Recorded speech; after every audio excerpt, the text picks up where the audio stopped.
लूका रचित सुसमाचार उसका पहला अध्याय, उसके मैं 5 वचन से आपके लिए पढ़ना चाहता हूँ।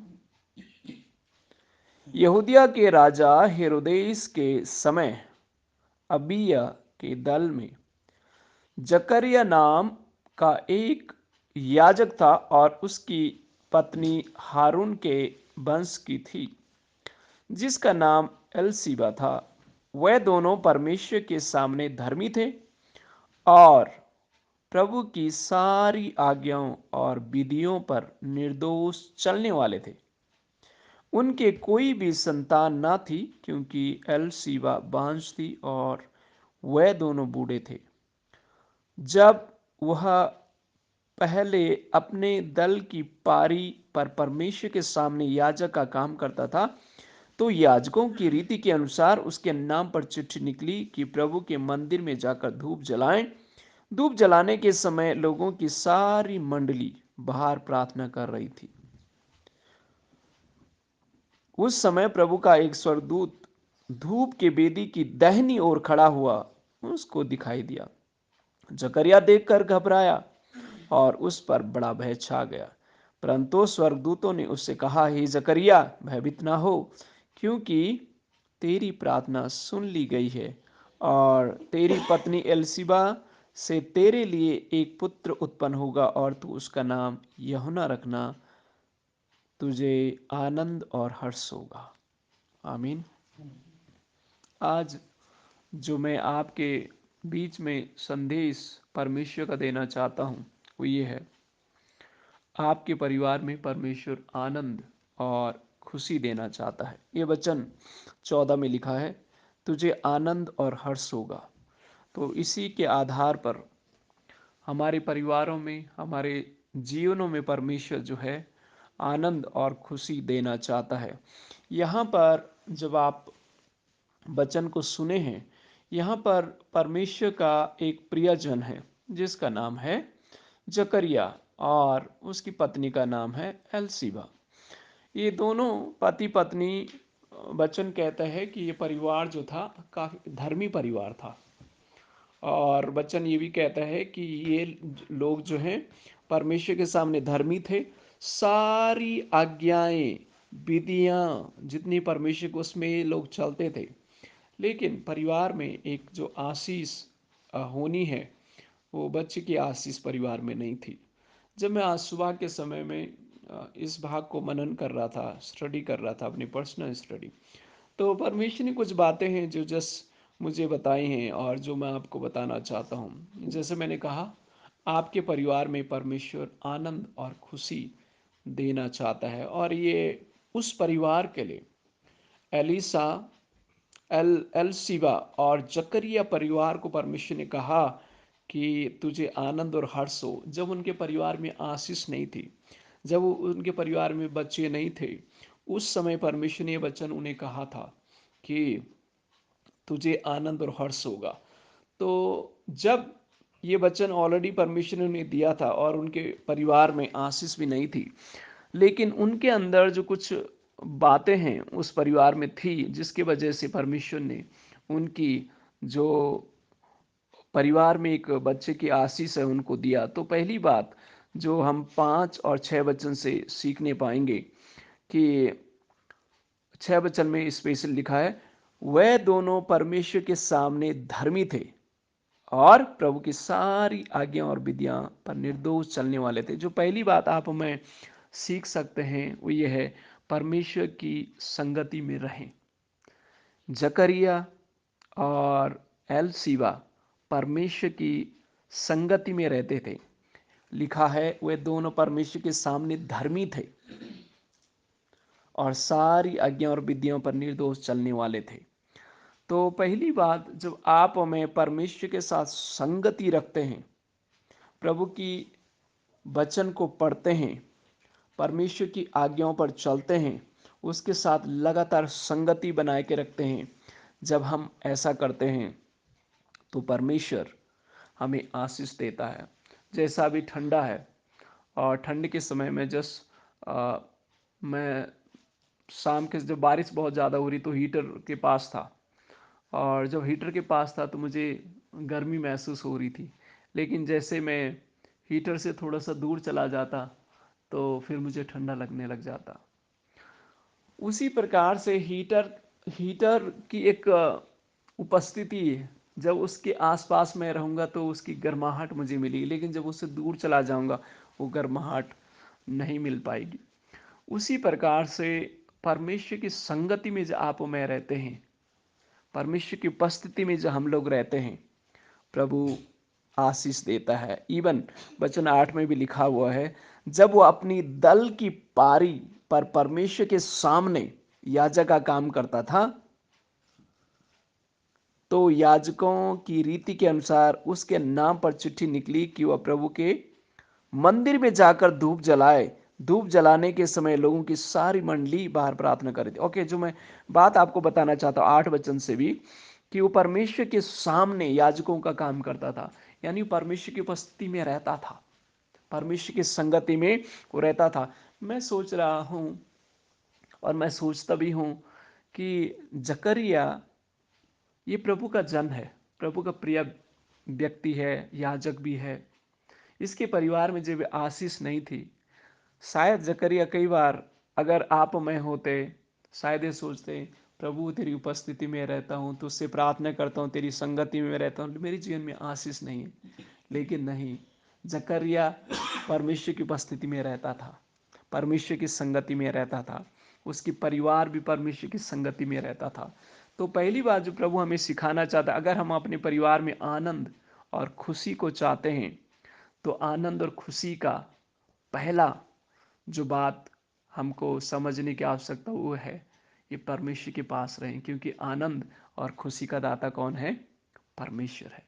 यशाया भविष्यवक्ता की पुस्तक जो हम उसका 7 अध्याय पढ़ेंगे और आगे के भागों को पढ़ेंगे 9 अध्याय तक, आप पाएंगे उसमें कि प्रभु यीशु मसीह शांति का राजकुमार है, यानी शांति परमेश्वर से आती है। और जब गलातियों की पत्री हम 5 अध्याय उसके 22 वचन से 23 वचन तक पढ़ेंगे, उसमें आत्मा के फलों के बारे में कहा गया है कि आनंद, खुशी ये आत्मा के फल है। परमेश्वर की संगति में ही वह हमें खुशी और हर्ष मिल सकता है और आनंद हमें मिल सकता है। तो पहली बात, प्रभु की संगति में रहें, जकरिया एलसीबा के समान जहाँ परमेश्वर के सामने रहेंगे, उसकी उपस्थिति में रहेंगे, तो हमारे जीवन में वो परमेश्वर खुशी को देगा, जैसे जकरिया और एलसीबा के जीवन में दिया। वो अगली बात हम सीखने पाएंगे। तो पहली बात, परमेश्वर की संगति में रहें।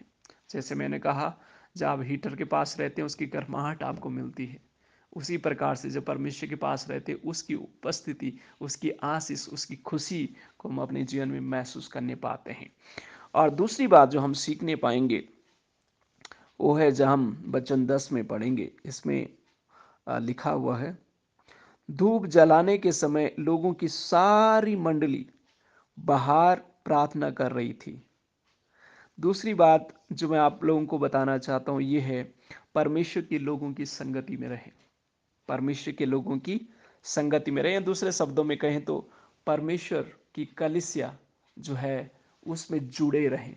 यहाँ पर जकरिया अकेले ही परमेश्वर की उपस्थिति में ही नहीं रह रहा था, जो मंडली है सारी, लिखा हुआ है सारी मंडली जो है बाहर प्रार्थना कर रही। किसके लिए? जकरिया के लिए प्रार्थना कर रही थी, यानी उनके संगति में रहकर भी जकरिया रह रहा था। जकरिया अकेला नहीं रह रहा था, वो परमेश्वर के लोगों की संगति में भी रह रहा था, और उस संगति के लोग उसके लिए प्रार्थना भी कर रहे थे। उसके लिए क्यों प्रार्थना कर रहे थे? क्योंकि वो परमेश्वर के मंदिर में अंदर जब वो विधि के अनुसार उसे धूप जलाना होता था तो मंडली उसके लिए प्रार्थना करे। मैं सोचता हूँ कि जकरिया एक अच्छा भला व्यक्ति था, और वहाँ के समय में अगर कोई व्यक्ति प्रभु के भवन के अंदर गया है और अगर सच्चे मन के साथ नहीं गया है, सच्चे जीवन के साथ नहीं गया, तो वही मौत हो जाती थी उसकी। फिर उनके पीछे एक रस्सी लगाई जाती, जैसे फादर की रस्सी होती है, उसको उसी रस्सी से बाहर खींचा जाता था। अंदर जाने की किसी को अनुमति नहीं थी। तो यहाँ पर जो है जकरिया जो है अच्छा व्यक्ति था, लोग उसके लिए प्रार्थना कर रहे थे, भला व्यक्ति था, और प्रभु से शायद ये प्रार्थना कर, प्रभु इस दास के साथ रहे, ये भला व्यक्ति, एक अच्छा व्यक्ति है। और संगति भी उसके लिए, वहाँ की जो मंडली है उसके लिए प्रार्थना भी कर रही थी। और प्रेतों के काम जब हम पढ़ते हैं, सूरज आप पढ़िए प्रेतों के काम उसका 2 अध्याय और 42 पद से आगे पढ़िए। प्रेतों के काम 2 अध्याय और 42 से आगे। यहाँ पर भी हम देखने पाएंगे कि परमेश्वर के लोगों की जो संगति में रहते हैं, संगति के आशीष, संगति में वो परमेश्वर की आशीष है, उसका अनुग्रह है और उसकी उपस्थिति होती है। तो प्रभु के लोगों की संगति में हमें रहने की भी आवश्यकता। पढ़िए उस और बच्चे। वे प्रेरितों से शिक्षा पाने हाँ, शिक्षा पाने, और संगति रखने में, और रोटी तोड़ने में, और प्रार्थना करने में लौलीन रहे। लॉलीन रहा। ओके, जो नीचे के भागों को आप पढ़ेंगे तो समझ नहीं पाएंगे कि जब वो संगति करते थे, शिक्षा को लेते थे, तो परमेश्वर बहुत सारे चिन्ह और चमत्कार वहां पर करता गया और कलीसिया में लोग बहुत जुड़ते चले गए। यानी ये जो संगति है, परमेश्वर इस संगति को बढ़ाता चला गया। एक, जब हम संगति में रहते हैं ना, कई बार हम विश्वास में कमजोर भी हो जाते हैं, कई बार हम लोग निराश भी हो जाते हैं। एक दूसरे लोग जब हमारे लिए प्रार्थना करते हैं, हमें उत्साहित करते हैं, तो हम भी क्या हो जाते हैं, उत्साहित हो जाते हैं। तो दूसरी बात जो मैं आपको बताना चाहता हूँ बच्चन से, कि संगति में, परमेश्वर के लोगों की संगति में रहें। संगति में रहना बहुत जरूरी है, क्योंकि जब हम संगति में रहते हैं, परमेश्वर की उपस्थिति वहाँ पर रहती है। प्रभु किसी विश्वासी भाई बहन जिनका विश्वास थोड़ा मजबूत है, उनके द्वारा हम भी थोड़ा सा क्या हो जाते हैं, उत्साहित हो जाते हैं। तो परमेश्वर के लोगों की संगति में हमें रहने की आवश्यकता है। जैसा जकरिया के लिए संगति जो है, मंडली है जो उसके लिए प्रार्थना कर रही थी, यानी वो भी संगति में रह रहा था, प्रभु के लोगों की संगति में रह रहा था। और जब प्रभु के लोगों की संगति में हम रहते हैं तो आशीष भी हमें मिलती है। और जैसे हम आगे मैं आपको वचन 7 में अभी लेके आना चाहता हूँ, जो मुख्य बात है। वचन 7 में आपके लिए पढ़ना चाहता हूँ, 1 का 7।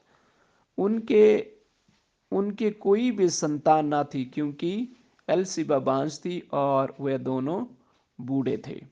ओके, ये जो वचन है, वचन 7 और वचन, आ, मैं आपके लिए वचन 13 भी पढ़ना चाहता हूँ। वचन 13 में इसमें इस प्रकार से लिखा है, परंतु स्वर्गदूत ने उससे कहा, हे जकरिया, भयभीत ना हो, क्योंकि तेरी प्रार्थना सुन ली गई है और तेरी पत्नी एलसिबा से तेरे लिए एक पुत्र उत्पन्न होगा और तू उसका नाम यूहन्ना रखना। आमीन। जकरिया एलसिबा की परेशानी तो थी, लेकिन परमेश्वर उसकी परेशानी को जानता था। तीसरी बात जो मैं आपको बताना चाहता हूँ यही है, परमेश्वर आपकी परेशानी को जानता है और वह स्वयं उसका समाधान करेगा। वचन 13 में लिखा है, परंतु स्वर्गदूत ने उसे कहा, जकरिया भयभीत ना हो, क्योंकि तेरी प्रार्थना सुन ली गई है। आमीन। परमेश्वर हमारी समस्या जानता है, वो जानता है हमारी समस्या क्या है, वो जानता है हमारी परेशानी क्या है, वो जानता है हमारी मुश्किलें क्या है। परमेश्वर सब कुछ जानता है और परमेश्वर हमारी मन की प्रार्थना को भी सुनता है। और जकरिया, मैं ये समझता हूँ कि जकरिया काफ़ी समय से प्रार्थना कर रहा था। जकरिया की पत्नी एलसिबा काफ़ी समय से प्रार्थना कर रहे थे, मंडली काफ़ी समय से उनके लिए प्रार्थना कर रही थी और उनकी प्रार्थना को परमेश्वर ने जवाब दिया। तो आज मैं आपको यही उत्साहित करना चाहता हूँ कि हमारी हर एक की अलग अलग परेशानी है। जो कुछ भी हमारे जीवन में परेशानी क्यों ना हो, एक चीज़ याद रखें, परमेश्वर, अगर मनुष्य मदद ना कर सके, परमेश्वर अपना दूत भेजेगा। वचन 13 में लिखा, परंतु स्वर्गदूत ने उससे कहा, ये जकरिया भयभीत ना हो। हम चिंतित हो जाते हैं, कई बार परेशान हम हो जाते हैं, लेकिन परमेश्वर दूत के द्वारा, भयभीत ना हो, क्योंकि तेरी प्रार्थना सुन ली गई है और तेरी पत्नी एलसिबा से तेरे लिए एक पुत्र उत्पन्न होगा। वचन 7 में जैसे उसने उसकी कोई संतान नहीं थी, क्योंकि एलसिबा बांझ थी और दोनों बूढ़े थे। बच्चे नहीं थे, बांझ थी और बूढ़े भी हो गए थे। ये समस्या उनकी थी, ये परेशानी उनकी थी, लेकिन इनकी परेशानी को किसने सुना? परमेश्वर। हमारा परमेश्वर जिंदा है और वो जिंदा परमेश्वर हमारी प्रार्थना को सुनता। आपकी परेशानी कितनी बड़ी क्यों ना, आपकी मेरी परेशानी कितनी बड़ी क्यों ना हो, लेकिन अगर हम परमेश्वर से मांगते हैं, वो जिंदा परमेश्वर है और जो आपके जीवन में खुशहाली लेगा। मैं फिर से उस 14 वचन को पढ़ना चाहता हूँ, आप मेरे पीछे इस वचन को दोहराएं। तुझे आनंद और हर्ष होगा, तुझे आनंद और आमीन। परमेश्वर हमारे जीवनों में आनंद और हर्ष देना चाहता है। क्या आज आप में परमेश्वर के उपस्थिति में या परमेश्वर की संगति में रहते हैं? पहली बात यह है। दूसरी बात हमने सीखा कि परमेश्वर के लोगों की संगति में रहे। तीसरी बात, जब आप और मैं परमेश्वर की संगति में रहेंगे, परमेश्वर की संगति का मतलब क्या? सिंपल है, प्रभु की उपस्थिति में आप जो भी काम करते हैं प्रार्थना के साथ करते हैं। जो भी आप काम करें प्रार्थना के साथ करें, उसके वचन को सुने, कलीसिया में जाएं और उपवास से प्रार्थना में समय व्यतीत करें। और यही है परमेश्वर की संगति। उसके वचन जो कहता है कि गलत नहीं करना, चोरी नहीं करना, व्यभिचार नहीं करना, झूठ नहीं बोलना, ये सारे गलत काम नहीं करना, इन चीज़ों को मानना है और परमेश्वर की संगति में बने रहना। जब आप परमेश्वर की संगति में बने रहेंगे, प्रभु आपकी समस्या का, परेशानी का समाधान करेगा और हमारे जीवन और परिवार में परमेश्वर आनंद और खुशी देगा। आमीन।